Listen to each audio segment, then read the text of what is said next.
오늘 하나님께서 우리에게 주신 말씀 사무엘상 25장 29절에서 32절 말씀입니다. 구약성경 사무엘상 25장 29절에서 32절 말씀입니다. 하나님의 말씀 봉독하여 드릴 때 하나님의 음성을 경청하십시오.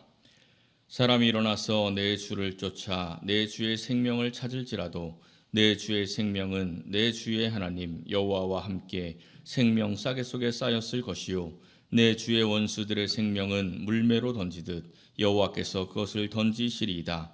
여호와께서 내 주에 대하여 하신 말씀대로 모든 선을 내 주에게 행하사 내 주를 이스라엘의 지도자로 세우실 때에 내 주께서 무죄한 피를 흘리셨다든지 내 주께서 친히 보복하셨다든지 함으로 말미암아 슬퍼하실 것도 없고 내 주의 마음에 걸리는 것도 없으시리니 다만 여호와께서 내 주를 후대하실 때에 원하건대 내 주의 여종을 생각하소서 하니라. 다윗이 아비가일에게 이르되 오늘 너를 보내어 나를 영접하게 하신 이스라엘의 하나님 여호와를 찬송할지로다. 아멘. 리처드 탈러의 똑똑한 사람들의 멍청한 선택이라는 책이 있습니다. 바로 이 책인데요. 책 제목이 좀 자극적이죠. 열정의 기름 붓기라는 크리에이터 클럽에서 이 책을 소개하면서 유명해진 그런 책입니다.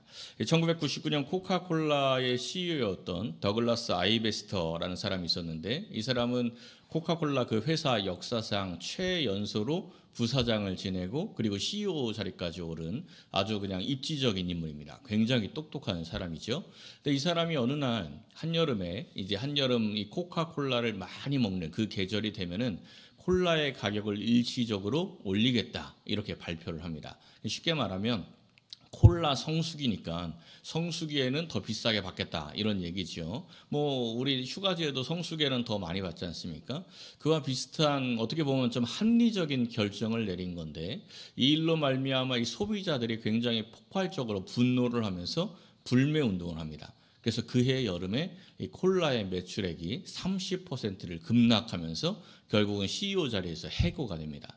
근데 이 탈러 교수가 행동 경제학자인데 이 모습을 보면서 한 가지 의문을 갖는 거예요. 이 코카콜라의 CEO뿐 아니라 여러 기업의 CEO들, 이 CEO들은 대부분 명문대를 졸업을 하고 대부분 전문 경영인 과정, MBA 과정을 졸업을 하고 아주 초엘리트들, 굉장히 똑똑한 사람들인데 그 똑똑한 사람들이 기업을 망하게 하는 아주 멍청한 이 책 제목대로 아주 멍청한 선택들을 하는 경우가 꽤 많다는 거예요. 비단 코카콜라뿐 아니라 이런 부분을 보면서 왜 똑똑한 사람들이 저렇게 멍청한 선택을 할까 이 의문점을 가지고 이제 조사를 합니다. 연구를 하는 거예요. 그 연구 결과로 만들어낸 책이 바로 이 책인 겁니다. 이 조사를 위해서 한 가지 설문조사를 하는데 이런 설문조사를 해요. 이 설문조사를 어떻게 했냐면 그냥 일반인 그룹, 보통 사람들의 그룹을 하나 딱 지어놓고 또 한 그룹은 MBA, 이 전문 경영 과정을 공부하고 있는 그 대학원생 그룹, 이 사람들 이렇게 딱 두 그룹으로 나눠놓고 이 질문을 하는 겁니다. 폭설이 내려 고립된 마을에서 눈을 치우기 위해 삽을 사러 갔는데 가게 앞에 이런 문구가 붙었다. 폭설로 인한 판매 증가로 제설용 삽 가격 50% 인상. 이 제설용 삽 가격을 올린 가게 주인의 선택은 옳은 선택인가 아니면 잘못된 선택인가? 여러분 옳은 선택 같으세요? 잘못된 선택 같으세요? 조금 좀 그렇죠. 아니 지금 폭설로 마을이 고립됐는데 이때 기회다 해서 50% 삽값을 올린다 이게 좀 그렇다 이런 생각이 좀 들죠. 이 설문조사 딱 결과 일반인들의 82% 그러니까 10명 중에 8명 정도는 그거 잘못됐다 이렇게 대답을 합니다. 근데 놀랍게도 MBA 과정을 공부하고 있는 이 사람들 중에서 76% 그러니까 비슷하죠. 10명 중에 8명 가까운 수치예요. 76%는 그 선택 좋다. 옳은 선택이야. 이렇게 대답을 합니다. 그러니까 전문 경영 과정을 공부하는 사람과 일반인들의 판단이 완전히 정반대죠. 완전히 전혀 다른 그러한 판단을 내립니다. 똑똑한 사람들의 멍청한 선택이 바로 여기에서 발생을 한다라는 이야기입니다.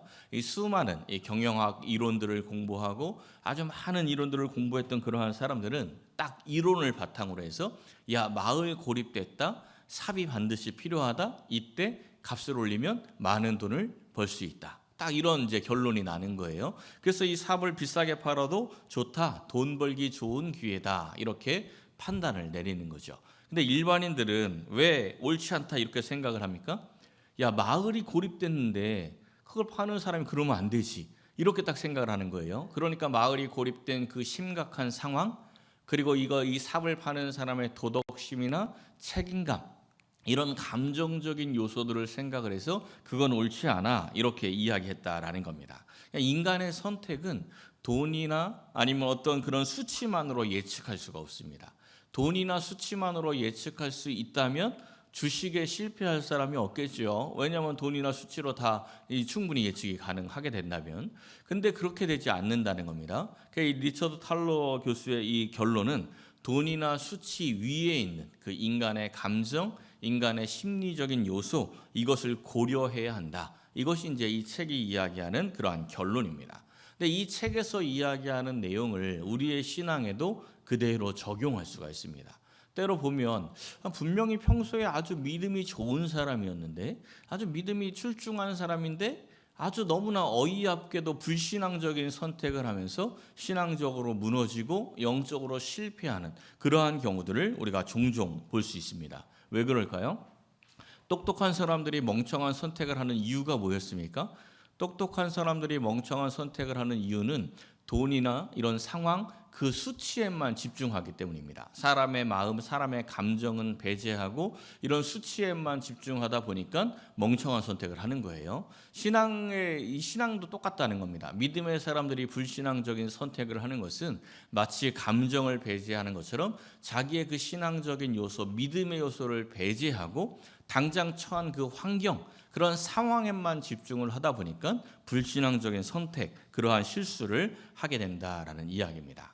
오늘 이 본문 바로 앞에 사무엘상 24장을 보면요, 이 다윗을 추격하던 사울이 이제 갑자기 배탈이 나는지 굴로 들어가요. 그러니까 이제 뒤를 가린다, 성경에 그렇게 써 있는데 화장실을 간 거죠. 근데 그 굴 속에 누가 있었냐면 다윗과 다윗의 부하들이 숨어 있었습니다.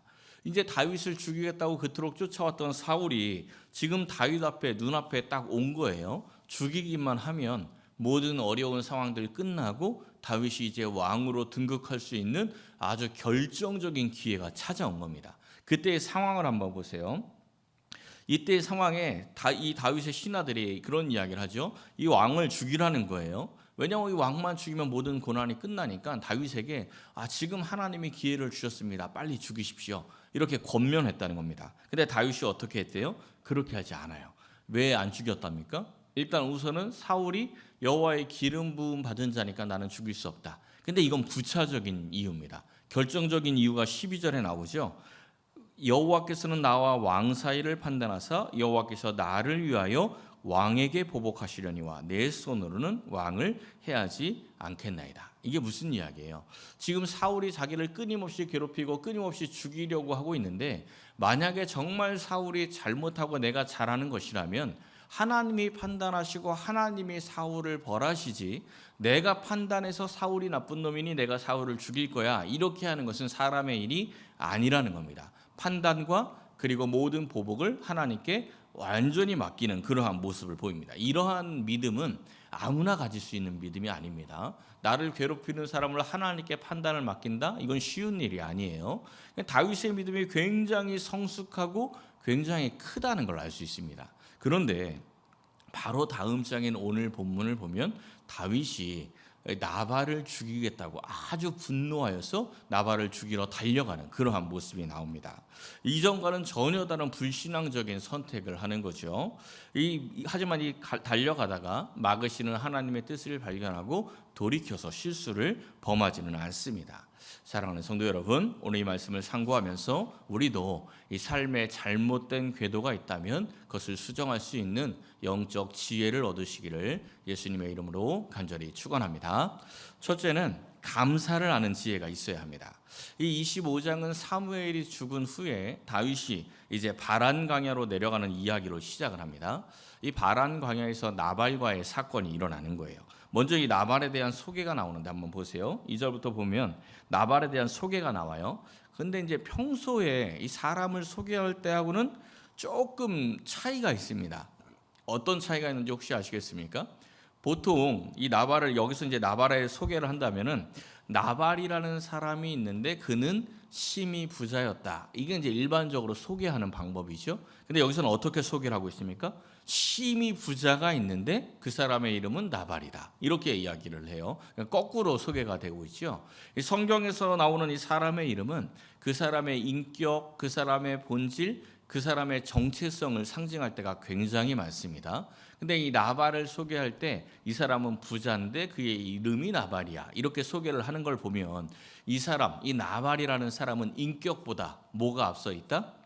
인격보다 돈이 앞서 있는 사람. 인격보다 재물이 우선인 사람. 이 돈이 우선인 사람이 바로 이 나발이라는 사람이다라는 것을 좀 상징적으로 보여주는 거예요. 이 나발이 이제 양털을 깎는다. 양털 깎는 거는 이제 우리로 이야기하면 추수하는 거랑 좀 비슷합니다. 나발이 양털을 깎는다. 이 소식을 듣고 다윗이 10소년을 보내서 나발에게 이 소유의 얼마를 좀 달라 이게 요청을 해요. 먹을 것 좀 달라 이렇게 요청을 하고 보냅니다. 다윗이 그냥 무작정 보낸 건 아니었어요. 7절 말씀을 한번 보세요. 너의 목자들이 우리와 함께 있었으나 우리가 그들을 해하지 않았다.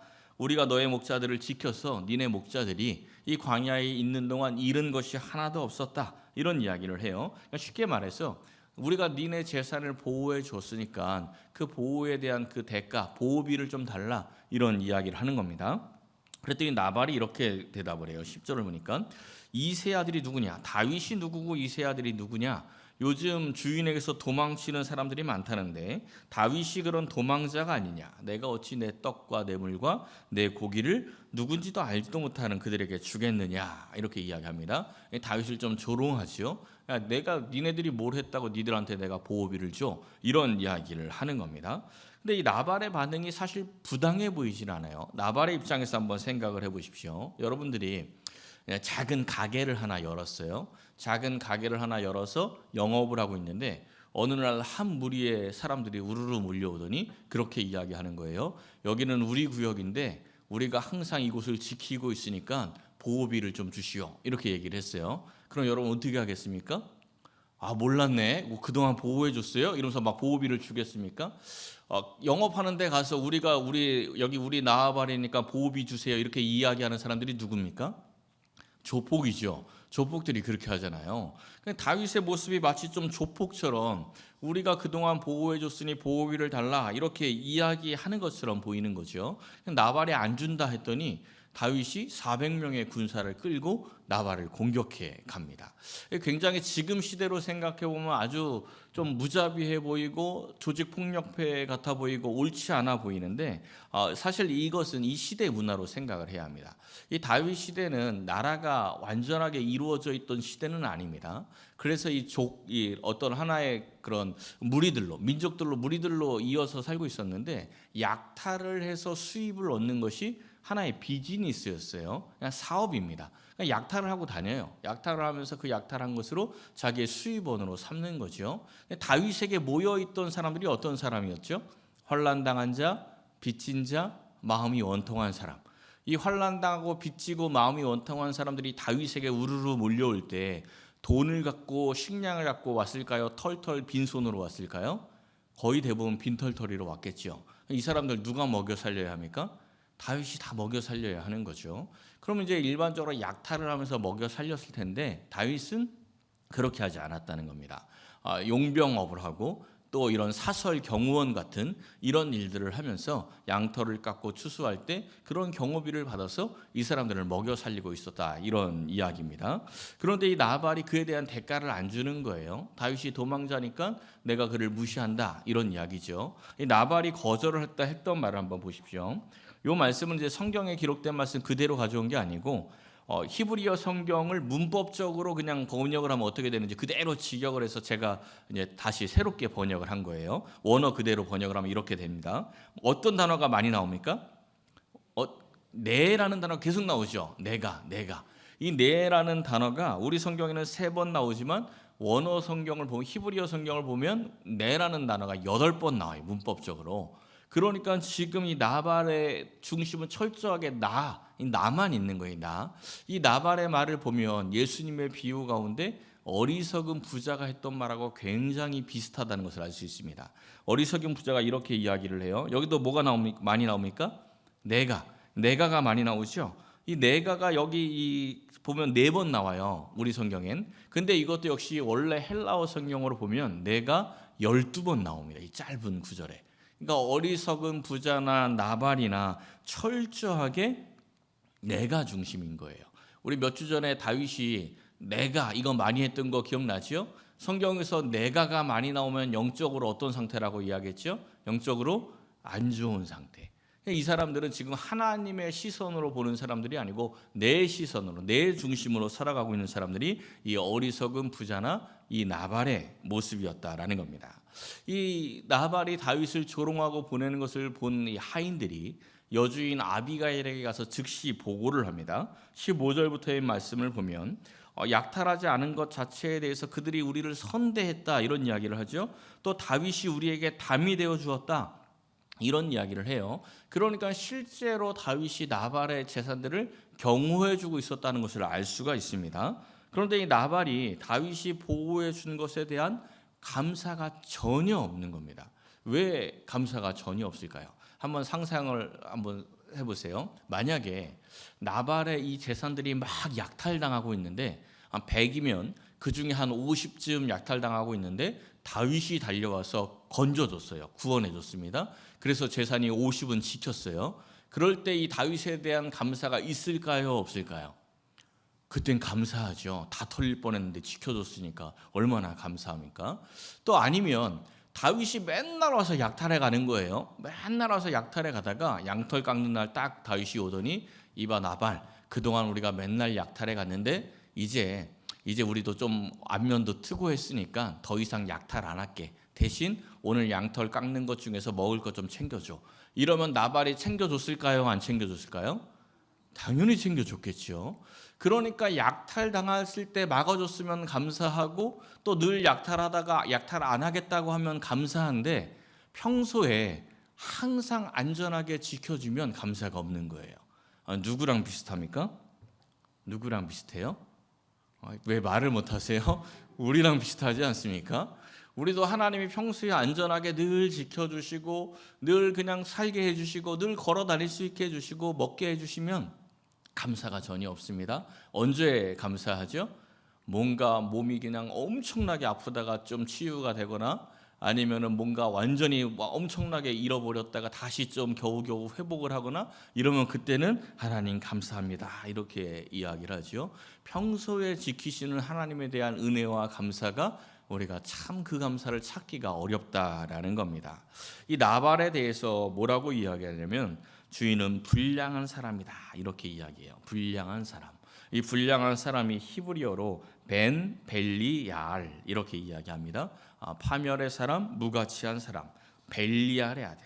이 벨리알이 사탄을 상징하는 그런 단어 아닙니까? 사탄의 아들과 같다. 그러니까 평소에 보호하고 지켜준 그 다윗의 은혜에 대해서 알지 못하고 기억하지 못하고 감사하지 못한 이 나발에 대해서 성경은 무가치한 사람이다, 파멸의 사람이다, 사탄의 아들과 같은 사람이다 이렇게 평가를 합니다. 마찬가지로 항상 지키시고 보호하시고 우리와 동행하시는 그 하나님의 은혜를 몰라서 평소에 감사가 없이 살아가는 그러한 사람들이 바로 벨리얄이라는 것을 우리가 기억해야 합니다. 사랑하는 성도 여러분, 우리와 함께 하시는 그 하나님의 은혜를 기억하고 항상 감사하며 살아갈 수 있는 지혜가 있으시기를 예수님의 이름으로 간절히 축원합니다. 두 번째는 하나님의 뜻을 발견하는 지혜가 있어야 합니다. 이 나발이 다윗의 부하를 박대하고 다윗을 조롱해서 돌려보냈다. 이 소식을 들은 아비가일이 아주 엄청난 양의 먹을 것들을 준비해서 빨리 다윗에게 찾아갑니다. 이 다윗은 이미 나발의 집을 멸절시키겠다. 아주 막 굉장히 흥분한 마음으로 400의 군사를 이끌고 막 달려오고 있는 그런 상황이에요. 근데 사실 이 다윗의 모습이 옳은 모습은 아닙니다. 이 나발이 갈렙 족속입니다. 갈렙 족속은 유다 지파예요. 유다 지파의 한 세력가입니다. 유다 지파의 한 세력가인 나발을 만약에 여기서 죽인다면 앞으로 다윗이 왕이 되는데 굉장히 심각한 장애가 생길 수 있습니다. 요즘에 그 연예인들, 스포츠 선수들이나 연예인들 과거에 이 학폭 논란 때문에 쭉 올라가다 확 이렇게 추락하는 경우를 종종 보죠. 이런 일들이 생길 수 있다는 겁니다. 앞으로 이제 우리가 보겠지만 다윗은 유다 지파의 왕이 먼저 되고 나중에 12지파 전체의 왕이 되거든요. 만약에 여기서 이런 일이 있었다면 유다 지파의 왕이 딱 되려고 하면 무슨 일이 벌어지겠어요? 아니 다윗이 도망자 시절에 우리 지파 중에 큰 세력인 나발 집안을 돈 좀 안 줬다고 다 멸절시켰는데 얘 왕세웠다가 만약에 폭군되면 어떻게 하냐 막 이러면서 반대하는 사람들이 생기지 않겠습니까? 그러니까 지금 정치적으로도 또 신앙적으로도 굉장히 심각한 실수를 하고 있는 게 이 다윗의 모습이었어요. 앞서 말씀을 드렸듯이 다윗은 자기를 계속 죽이려고 했던 그 사울을 죽일 수 있었던 그 기회에 복수는 하나님께서 하시는 거야 이렇게 이야기하고 판단을 하나님께 완전히 맡기면서 사울을 죽이지 않았습니다. 굉장히 큰 유혹의 순간이었어요. 그 큰 유혹의 순간을 이겨낸 다윗이 지금은 나발이 은혜 갚지 않겠다고 내가 복수할 거야 하고 죽이겠다고 달려가는 겁니다. 근데 한번 생각해 보세요. 나를 맨날 죽이겠다는 사람을 용서하는 게 쉽습니까? 아니면 내 은혜를 안 갚은 사람 용서하는 게 쉽습니까? 사실 은혜 안 갚은 사람 용서하는 게 쉽죠. 안 받으면 그만이니까. 에이 안 받고 만다 치사하다. 이러면 끝나는 거죠. 나를 맨날 죽이겠다는 사람은 용서하는 게 쉽지 않아요. 지금이라도 죽이지 않으면 또 공격해 올 건데.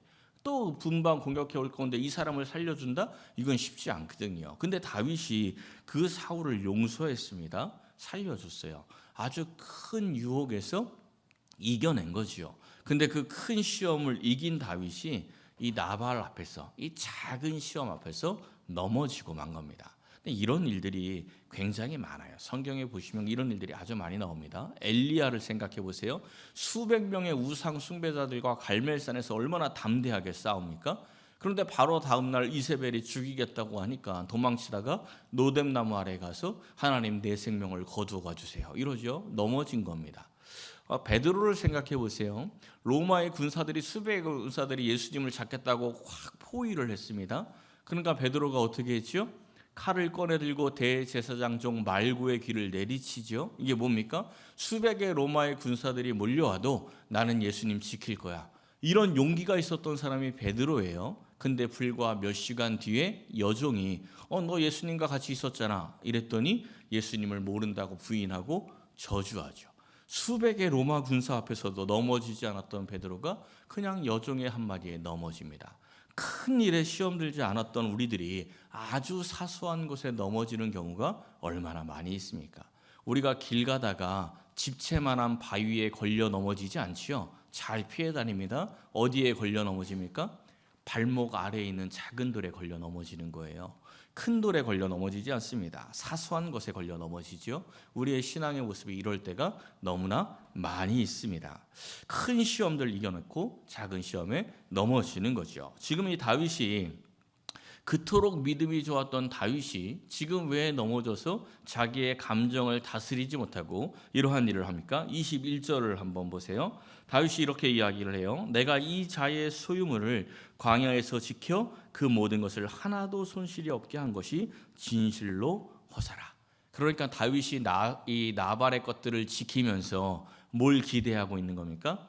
나발에게 뭔가 대가를 지금 기대하고 있는 거죠.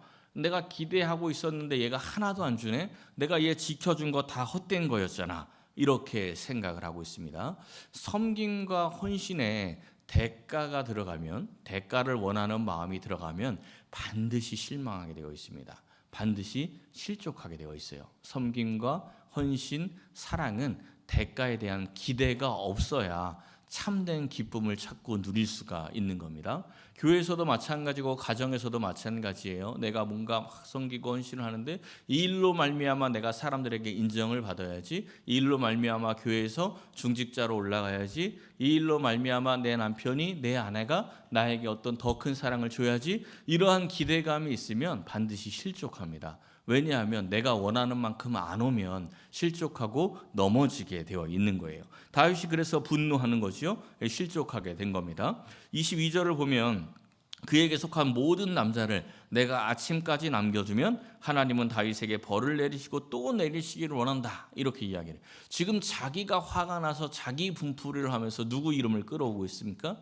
하나님의 이름을 끌어와서 막 기세등등 혈기등등하게 내가 하나님의 이름으로 쟤네들 다 그냥 심판할 거야. 막 이렇게 하나님이 판단하는 거야. 이렇게 이야기했던 다윗이 하나님의 이름을 끌고 와서 자기가 판단해서 자기가 죽이겠다고 이렇게 이야기를 하고 있는 거죠. 이렇게 실족하고 있는 다윗에게, 이 잘못된 길을 가고 있는 다윗에게 아비가일이 딱 등장을 한 겁니다. 아비가일이 다윗에게 도착하자마자 24절을 보니까 그가 다윗의 발에 엎드려 이르되 내 주여 원하건대, 이러면서 이 여종이 말을 할 수 있게 해주시고 이 여종의 말을 들어달라, 이렇게 이야기를 합니다. 그리고 31절까지 이 아비가일의 말이 쭉 이어집니다. 구약 성경에 나오는 여성의 말 중에서 가장 긴 말이에요. 가장 긴 말이고 아주 탁월한 말입니다.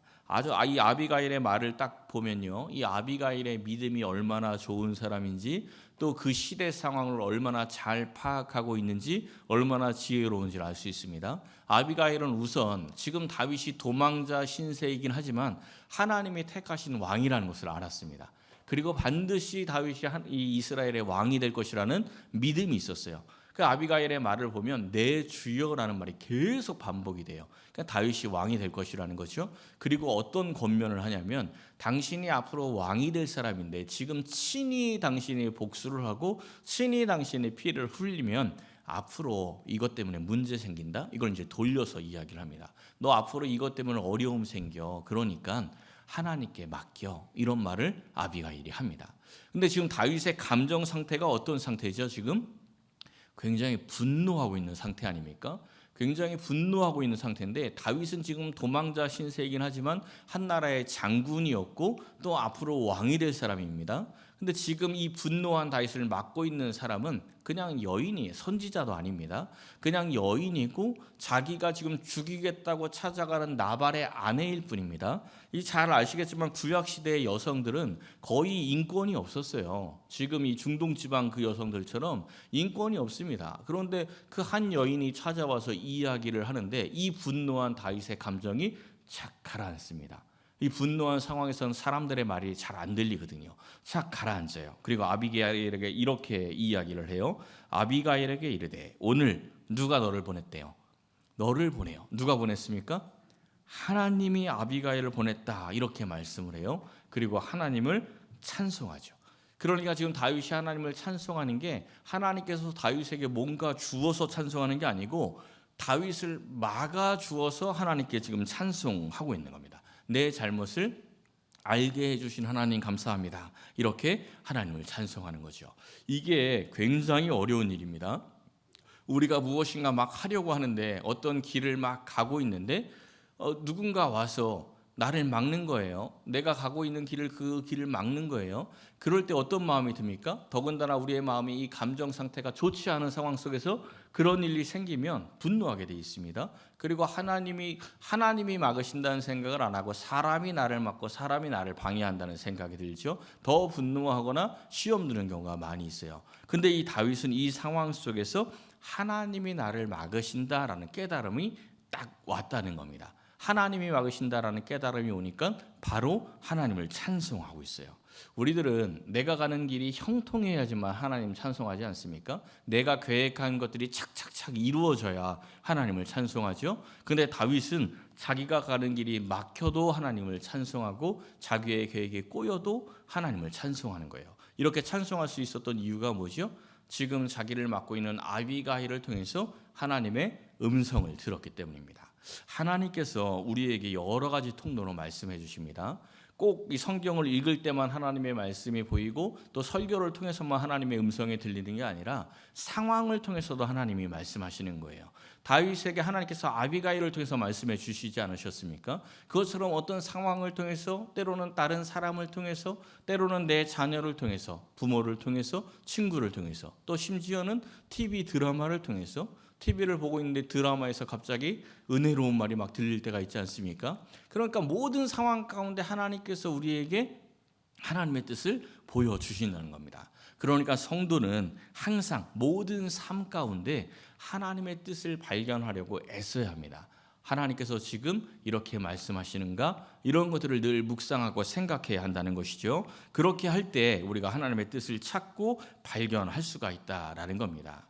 오늘 이 상황 가운데 주요한 이 인물들이 세 사람이 지금 등장을 하고 있지요. 첫째 인물이 나발이었습니다. 나발은 감사가 없는 사람이었습니다. 나발의 끝은 죽음입니다. 멸망이에요. 나발은 결국 죽게 됩니다. 두 번째 인물은 다윗이었어요. 다윗은 잘못된 선택을 하고 잘못된 길을 가고 있었지만 아비가일의 말을 들을 때 사람의 말로 듣지 않고 하나님의 뜻을 발견해서 자기의 그 잘못된 길을 수정을 했습니다. 돌이켜 행했죠. 그리고 마지막 세 번째 인물은 아비가일이었습니다. 아비가일은 지금 도망자에 불과한 다윗이 이스라엘의 진짜 왕이라는 것을 알았던 그런 사람이었습니다. 진짜 왕이 누군지 아는 지혜가 있었기 때문에 죽음의 자리에 있었지만 아비가일의 끝은 왕의 신부가 됩니다. 다윗의 아내가 돼요. 우리에게도 이러한 지혜가 있어야 합니다. 뭔가 크게 얻었을 때 아니면 위기에서 벗어났을 때 이럴 때만 감사하는 게 아니라 평소에 아침에 깨워주시고 잘 수 있게 해주시고 밥을 먹으면 소화되게 하시고 걸어서 교회 올 수 있게 해주시고 이런 평소에 이 하나님의 은혜에 대해서 감사할 수 있는 지혜가 있어야 합니다. 또 다윗처럼 나의 길을 고집하는 것이 아니라 혹시나 하나님께서 보여주시는 그 뜻들을 찾고 발견해서 내가 잘못된 길을 가고 있다면 빨리 돌이킬 수 있는 그러한 지혜가 있어야 합니다. 또 아비가일처럼 누가 나의 진짜 주님인지 세상에서 생각하는 그 세상의 왕이 아니라 나의 진짜 왕이 예수님이라는 것을 아는 그러한 지혜가 있어야 합니다. 사랑하는 성도 여러분, 항상 감사하며 하나님이 기뻐하시는 길을 걸어가는 지혜로운 성도 여러분 되시기를 예수님의 이름으로 간절히 축원합니다.